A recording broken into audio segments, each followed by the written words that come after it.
Our first dance is going to be at last. When I saw the president and the first lady dance to that, I figured, well, everyone's going to be doing this for weddings this spring. But since we have really one of the first spring weddings, we can do it and not seem like we're copying everyone else.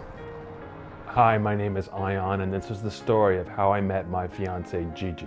We met May 8th of 2008 at a Hudson Union Society event. It used to be called the Oxonian Society, and they have these quarterly mixers. And they will invite the alumni of various elite schools to go to the mixers.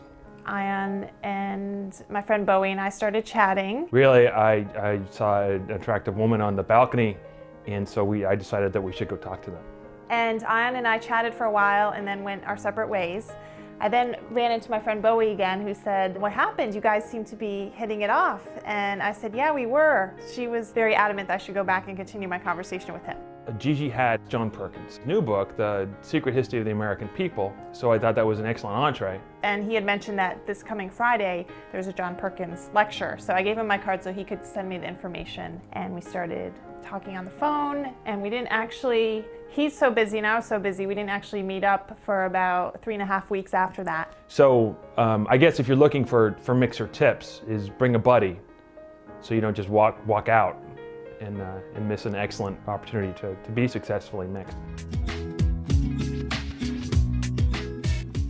We went to this really terrible reworking of Aristophanes' The Frogs. And let's just say it was not the best first date.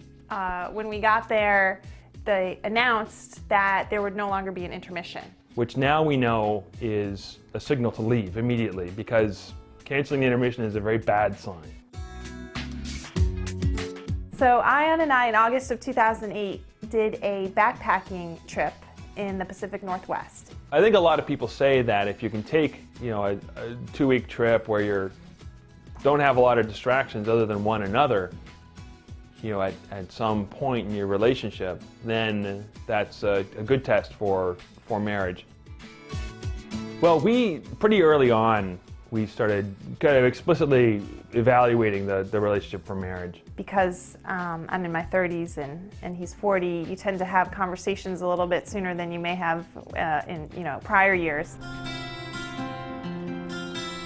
We made a list shortly after we met one another of things that we hadn't done. One of those things was hot air ballooning. Immediately when we made that list, I thought, that's how I'm going to propose. So the day before, I had intended to go ballooning. It was forecast rain. While I intended the proposal to be a surprise, Gigi had already picked out the ring. So it wasn't going to be a catastrophic surprise. It was a Friday. It was at the end of a very long work week, and I had to work particularly late that night, and I was not in the best of moods. And I got home. I came over, I brought her roses. I asked her to take a bubble bath. Which I've never taken a bath. For whatever reason, I've been here for a year and a half. I had a bubble bath. He prepared this wonderful meal. We had tried to have some spaghetti and meatballs when we were on a trip the weekend prior.